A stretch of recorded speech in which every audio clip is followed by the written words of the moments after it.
Madame, Monsieur, bonsoir et merci de votre fidélité à ITV en ce 5 février 2020.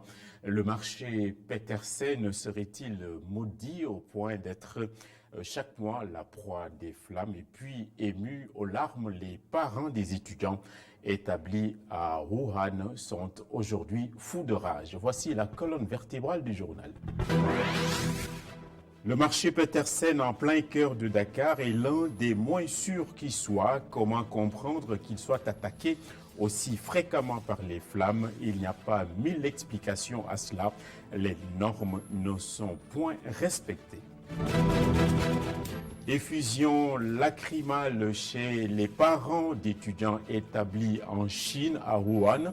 En plus de s'inquiéter de l'état de santé des enfants, ils ne décolèrent pas à la suite de la sortie du chef de l'État qui disait que le Sénégal n'avait point la capacité pour ramener ses fils au bercail. Gros plan ce soir dans ce journal donc sur l'Institut Pasteur, un vieil établissement du reste qui a une expertise pointue des maladies virales à l'heure du coronavirus. Il est de bon ton de s'y atteler et de lui consacrer des minutes dans cette édition. Le tourisme sénégalais marche clopin-clopant, c'est l'une des mamelles de l'économie, mais pourtant son état de forme n'est pas reluisant, même si les perspectives pourraient être meilleures à condition d'imaginer les bonnes formules comme le nouveau cadre législatif qui vient d'être adopté. Et puis rien ne devrait lui arriver. Donald Trump sera jugé ce soir par le Congrès où les républicains sont majoritaires et ont fait bloc derrière le 45e président américain. Il y aura donc eu de la part des démocrates beaucoup de bruit et de tapage pour rien. Le développement de tous ces titres dans un instant.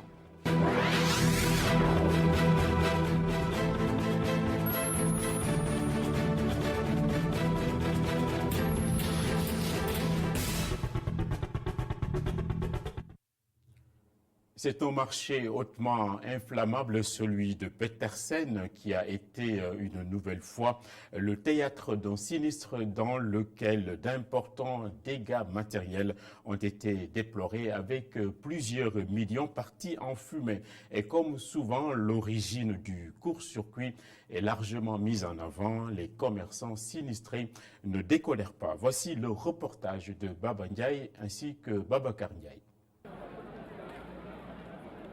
Un incendie s'est encore déclaré ce mercredi au marché Petersen, situé au centre-ville de la capitale sénégalaise. Les flammes ont pour le moment causé d'importants dégâts matériels. J'ai perdu environ 35 millions de francs CFA. À l'origine, c'est un court-circuit qui a provoqué l'incendie. Pourtant, on avait alerté les autorités concernées sur les risques et voilà le résultat.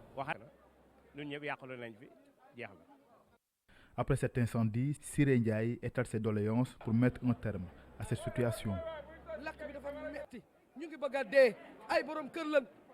C'est vraiment dur et regrettable. Des incendies en n'en plus finir. On soupçonne des personnes mal intentionnées. Il faut dire la vérité. Il y a quelque chose derrière ces incendies au marché Petersen.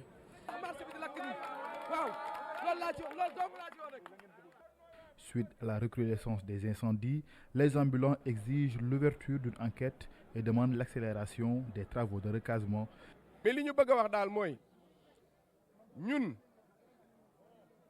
En tout cas, on interpelle l'État. Il est temps d'ouvrir une enquête pour faire toute la lumière sur ce qui se passe au marché Petersen. Depuis le début des contentieux entre ambulants et commerçants, on constate beaucoup d'incendies. On demande à l'État d'appuyer le maire de Dakar Plateau qui a un projet nous concernant.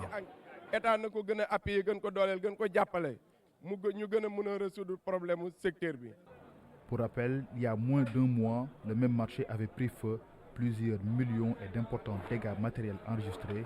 L'enquête ouverte n'a jusque-là rien donné. Il y a le feu aussi du point de vue du collectif des parents d'étudiants qui sont établis à Wuhan en Chine. Donc ce collectif est angoissé par la communication du président de la République qui laissait entendre que le rapatriement ou l'exfiltration de ces étudiants n'est même pas une vue de l'esprit. Au bord des larmes et de la rupture, les parents ont comme l'impression que l'on veuille aujourd'hui jeter la progéniture en pâture. Et ces étudiants qui voudraient donc revenir au bercail ne sont qu'une dizaine. Voici le reportage à ce sujet de Omar Khan et Mafalfal. L'émotion est palpable. À nos chers et dignes fils, nous disons tous que nous vous aimons. De la sortie du chef de l'État lundi disant que le Sénégal n'a pas les moyens de rapatrier ses compatriotes, ils n'ont retenu qu'une seule chose. Le Sénégal a décidé de livrer ses fils au coronavirus.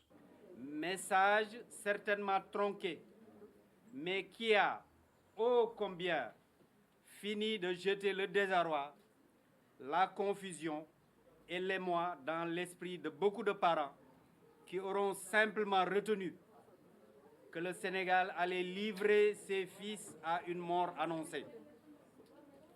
Au moment où d'autres pays comme la France, comme le Maroc, comme la Tunisie, comme l'Algérie, ainsi que la proche Mauritanie, pour ne citer que cela, ces pays ont fait diligence pour rapatrier leurs compatriotes qui, selon ses propres ressources, qui, avec le concours et le support logistique d'un pays ami, la solidarité internationale joue.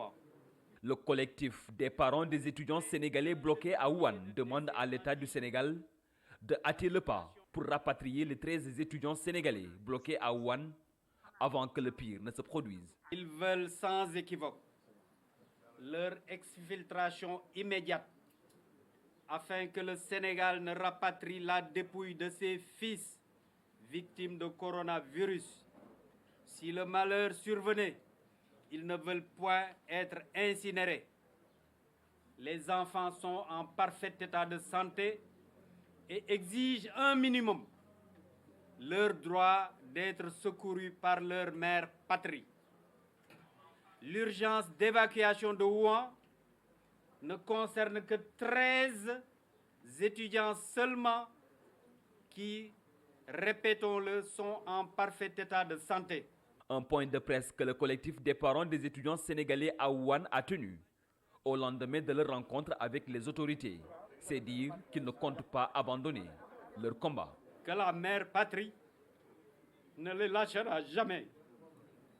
Que la mère patrie ne les a jamais lâchés.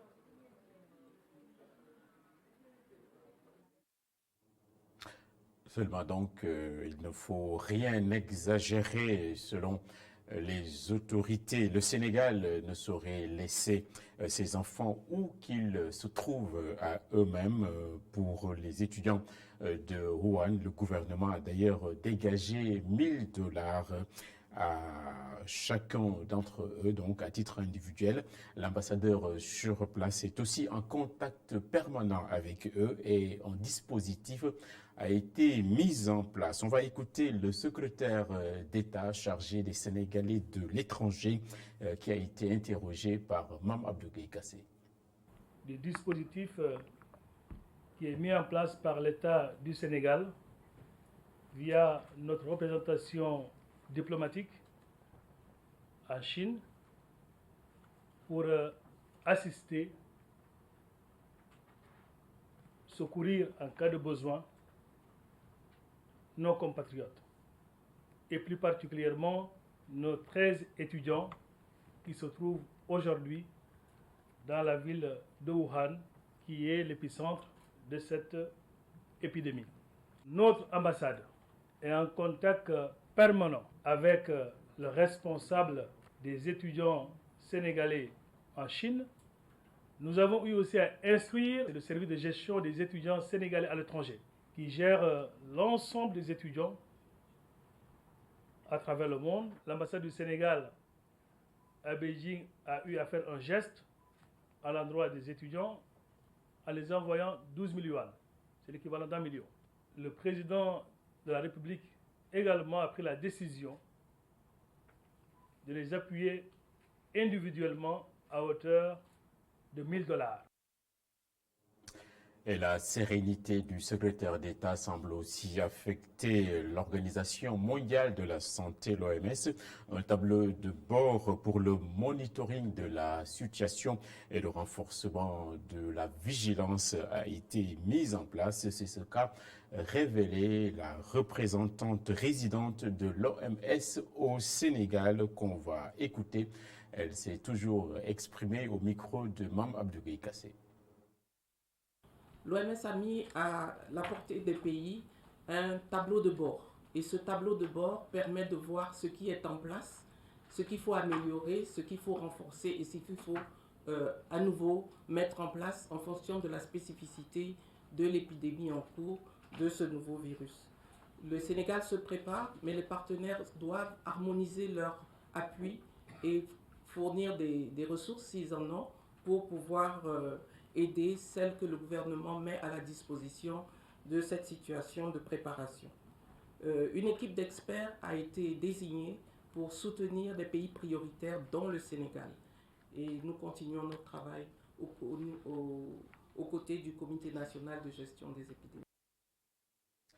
Autre chose à ce stade du journal, le tourisme sénégalais est au creux de la vague.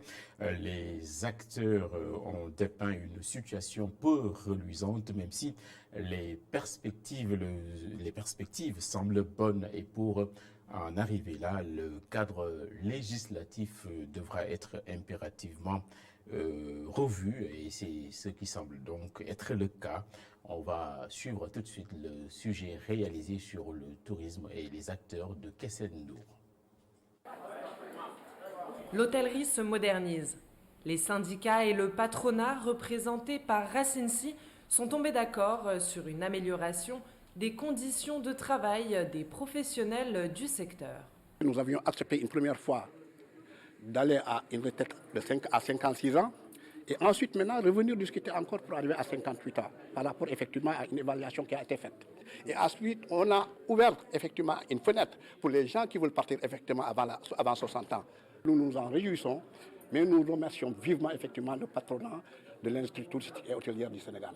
C'est une solution qui est escomptée mais qui était attendue par l'ensemble des travailleurs. Cette révision des acquis sociaux était plus que nécessaire. La dernière législation en la matière date de 1953. Résultat, de grandes disparités persistaient entre le traitement social des hôteliers et les travailleurs des autres secteurs. C'est un combat que les travailleurs ont porté depuis 2015, après l'arrêté ministériel, parce qu'on ne pouvait pas comprendre dans le secteur privé que la retraite soit appliquée à tous les niveaux, sauf dans le secteur de l'hôtellerie. Mais bon, aujourd'hui, c'est une réalité. Tu travailles 48 heures, mais tu es rémunéré à 40 heures. Donc, les 8 heures de temps travaillées et que la personne qui est dans l'administration qui travaille 40 heures, vous avez les mêmes conditions de rémunération d'horaire. Et donc là, c'est une discrimination et une injustice quelque part. Donc l'équivalence permet de rectifier cela et que tous les travailleurs du secteur maintenant, ils ont 2 jours de repos. Mais aujourd'hui, ce que le patronat a promis, et ils ont donné des engagements fermes en disant que l'équivalence, ils sont d'accord sur le principe, ils vont le signer, mais qu'on leur donne le temps d'ici mars de pouvoir tout régler au niveau de l'autorité administrative. La mesure est entrée en vigueur le 1er janvier dernier. Travailleurs comme patrons espèrent qu'elle permettra au Sénégal de devenir le principal hub touristique en Afrique de l'Ouest. Et loin de ces hôtels feutrés, on ne peut espérer le soleil dans un ciel chargé. Le cri de détresse de la population de Diamaguène Sicap Mbao, elle appelle au secours à qui veut l'entendre pour enrayer ces grosses difficultés d'assainissement et d'infrastructures qui paraissent pour l'heure inextricables. Voici à ce sujet le reportage de Mortala Anne. En plein cœur de la banlieue, toujours les mêmes problèmes. Insécurité, assainissement, infrastructure sont les manquements que les populations déplorent. Nous vivons de difficiles moments depuis 2005. Les eaux ont tout pris. Les gens n'ont plus où passer.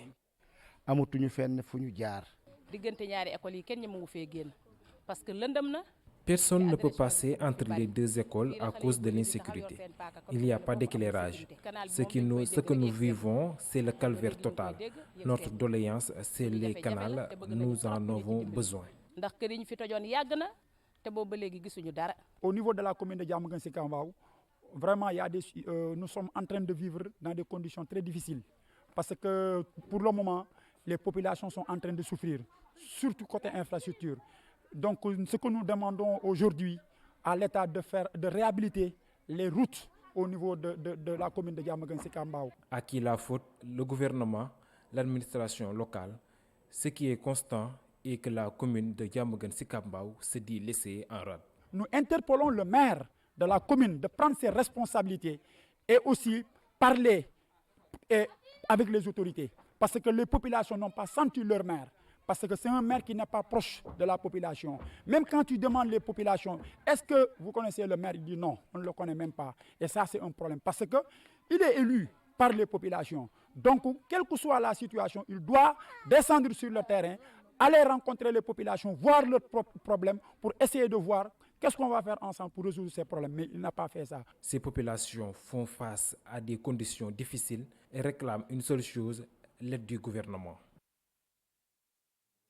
Il y a également dans l'actualité des répliques aux secousses sismiques provoquées par les rapports de la Cour des comptes. Le directeur général du CICES conteste les cafards qui ont été trouvés dans le rapport 2017 donc de la même Cour des comptes.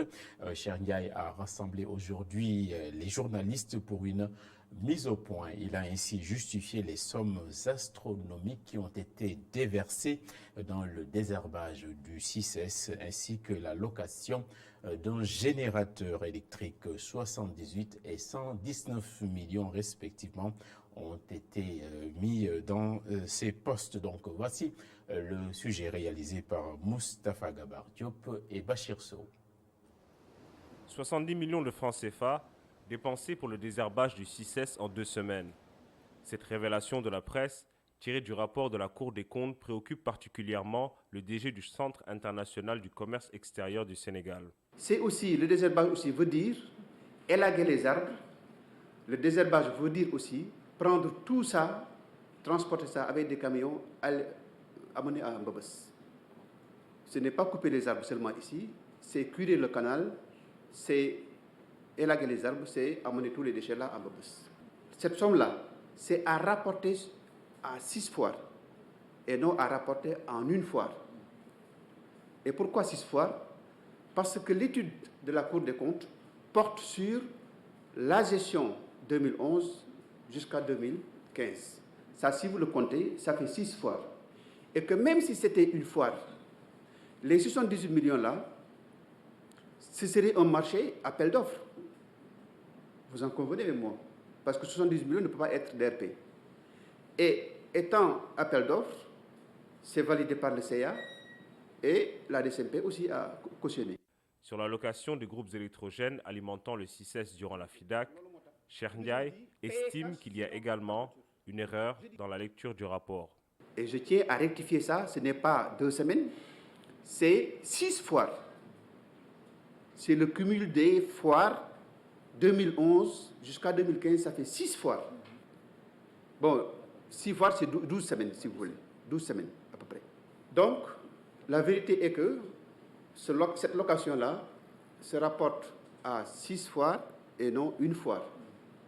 Donc, ça aussi, c'est à reprendre comme information. Quant au suivi du rapport, le directeur du CICES estime que la balle est dans le camp de la justice, dont la mission est d'exploiter ces documents et tirer les conséquences. C'est peut-être la fin des remous dans le secteur de l'audiovisuel public à la RTS, où le DRH, le directeur des ressources humaines, vient d'être limogé ainsi que le réclamaient les travailleurs. C'est Michel Diouf, l'actuel directeur de la radio, qui va assurer l'intérim. C'est une victoire pour les agents. Le Synpics RTS s'en réjouit, mais n'est pourtant pas dupe. Voici Abibou Mbaye qui a été interrogé par Morphal Anne, qu'on va écouter.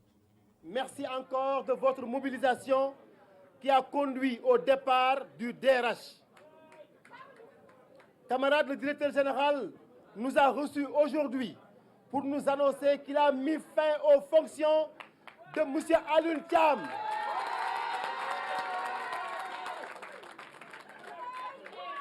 Le directeur général accède ainsi à l'exigence du personnel de la RTS, à savoir le départ du DRH Alioune Thiam. Son départ décidé plutôt et signé du DG participe à l'apaisement du climat social de la RTS. Un acte fort que nous saluons, nous tous, c'est une délivrance, enfin. Camarades, la mobilisation continue pour que rien ne soit plus comme avant. Nous n'accepterons plus les 2 poids 2 mesures, le 2 poids 2 mesures qui a servi de mode de gestion de l'ancien DRH. Un DRH intérimaire a été nommé en la personne de Michel Diouf, directeur de la radio. Le directeur général annonce la nomination prochaine d'un nouveau DRH. De ce nouveau DRH qui sera nommé, nous attendons qu'il soit plus à l'écoute du personnel et qu'il apporte des solutions aux problèmes laissés en suspens par son prédécesseur.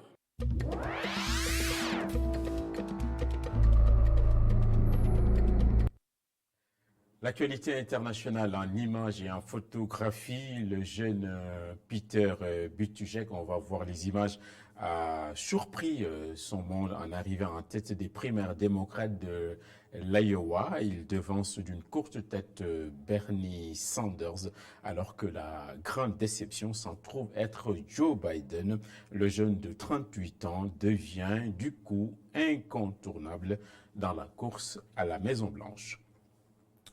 Et pendant ce temps, Donald Trump est sur le point d'être blanchi et acquitté par le Congrès. Tout laisse croire qu'il sortira victorieux ce soir de la procédure d'empêchement. On attendra donc dans la foulée son commentaire sur les réseaux sociaux. Didier Drogba, qui vise la présidence de la Fédération ivoirienne de football, a laissé entendre qu'une Coupe d'Afrique tous les 4 ans pourrait être une bonne chose.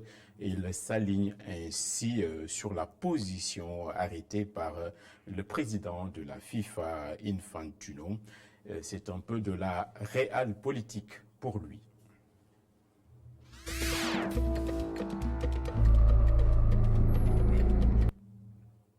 Avant de boucler cette édition, focus ce soir sur l'Institut Pasteur de Dakar qui a une connaissance très pointue des maladies virales au moment où l'épidémie coronavirus fait rage en Chine. L'éveil ou le vieil Institut dakarois est en alerte maximale. Reportage immersif donc ce soir de Pape Alioune et Mafalfal. Institut Pasteur, le cauchemar des maladies virales. Son bâtiment imposant qui se dresse sur l'avenue qui porte son nom est à l'image du travail abattu dans ce centre. Aujourd'hui, la menace se nomme l'épidémie coronavirus, mais l'administrateur général est ferme. Le Sénégal est prêt à faire face à cette épidémie. Les activités que nous faisons dans le cadre spécifique de la préparation de cette épidémie, ils sont de 3 ordres. Il y a une première activité dans ce domaine de la préparation qui est de faire des tests diagnostiques. Au jour d'aujourd'hui, l'Institut Pasteur est en mesure, depuis le début du mois de janvier, de faire des tests au niveau du laboratoire pour chaque individu qui est considéré comme suspect pour ce nouveau coronavirus. Et donc de confirmer si la personne est infectée par ce virus ou pas. Cette capacité de diagnostic, elle existe à l'intérieur de l'Institut Pasteur, mais on a la capacité de le déployer grâce à un laboratoire mobile sur l'ensemble du territoire du Sénégal. Un point qui me paraît important, c'est d'insister sur le fait que pour faire ce type de travail, il faut avoir des capacités en termes d'infrastructure. Et au-delà d'une infrastructure mobile qui peut être mobilisée partout où c'est nécessaire au niveau du territoire, il y a des capacités de laboratoires qu'on appelle de sécurité, de niveau 3 et plus, qui sont des laboratoires particuliers dont on a besoin pour ce type de virus. La pratique prime dans le domaine de la science. Omar Sall lève le voile sur les laboratoires de sécurité qui existent dans l'Institut Pasteur. Devant l'entrée, une affiche barre la route à toute personne étrangère, mais Dr Ousmane Faye nous sert de guide. Donc ici, on travaille dans un niveau de laboratoire de haute sécurité parce qu'en fait, comme vous le savez, les virus, il y a des virus qui sont très dangereux pour lesquels effectivement il faut les manipuler dans des conditions de sécurité. C'est l'exemple d'Ebola, c'est l'exemple également du corona parce qu'on ne sait pas exactement qu'est-ce que ça peut causer. Et donc c'est ce qui fait qu'effectivement, on le met dans les niveaux de sécurité assez élevés quand on travaille avec ce virus. Donc là, effectivement, vous les voyez à l'intérieur en train d'inactiver parce que lorsque nous recevons un échantillon, on ne sait pas ce qu'il y a, positif ou négatif, on les met ici pour des raisons de précaution pour inactiver le virus. Une fois qu'il est inactivé maintenant, on peut sortir de ce niveau de sécurité pour tester dans les autres pièces, en tout cas pour voir s'il est positif ou négatif. Donc comme je disais, donc, après effectivement l'inactivation du virus, on entre dans les différentes pièces pour faire ce qu'on appelle la recherche du virus au niveau de l'échantillon. Et donc, on peut utiliser plusieurs machines. Il y a des machines qu'on appelle la PCR, en tout cas pour rechercher le virus. Donc ça, c'est une salle effectivement de PCR. Mais en dehors de ça également, lorsqu'on finit de détecter, on peut rechercher au niveau du virus quelles sont les séquences qu'on retrouve. C'est-à-dire, est-ce que le virus a changé par rapport à ce qu'on connaît ou pas. Donc, en fait, pour résumer, on inactive le virus. On recherche s'il y a le virus est présent, mais après, lorsqu'il est présent également, on fait du séquençage pour voir est-ce que le virus a changé ou pas. Le contrôle, le diagnostic, la surveillance, mais aussi les mesures de précaution sont nécessaires. L'Institut Pasteur ne lésine pas sur les moyens pour contrer ce virus. Souvent, ce type de virus, de l'expérience qu'on en a des autres coronavirus ou des virus qui sont transmis par voie aérienne, c'est qu'il faut faire attention. Souvent, ces virus sont portés par les petites gouttelettes qu'on peut avoir quand on éternue ou quand on tousse. Et donc, souvent, le fait d'éternuer d'une certaine façon pour éviter de le propager est une façon de le faire. Le fait que quand les gens, justement, sont en général infectés et qu'ils puissent toucher leur nez avec des sécrétions, le fait de se laver régulièrement les mains est quelque chose d'important. Le fait de limiter les contacts est quelque chose d'important. On peut voir dans certaines mesures des gens porter des masques pour éviter de les diffuser ou pour éviter justement de l'inhaler. Toutes ces mesures contribuent justement à limiter la diffusion. Je pense que les mesures d'hygiène, en règle générale, pour éviter, comme le lavage régulier des mains, pour éviter d'éternuer sans se mettre le bras pour éviter que cela diffuse, sont des mesures qui sont simples, pratiques, qui permettent de limiter cela, pour se prononcer à ce stade-là. L'épidémie coronavirus est devenue le cauchemar des temps modernes. Les pays se bunkérisent pour échapper à cette épidémie. À l'Institut Pasteur, toutes les mesures sont prises pour contrecarrer le plan mortel de ce virus mystérieux. Merci donc, Pape Alioune Sarr. C'est la fin de ce journal La Météo dans un petit moment, suivi des inspirations du professeur Kenou Askanui avec Soda Djahoumpa Ndiachar qui décortique les phénomènes avec une lucidité certaine, arrive aussi ce soir. Merci donc à la noblesse anonyme. C'est toute l'équipe technique dont la réalisation s'apparente toujours à du papier à musique. Je vous remercie de votre aimable attention.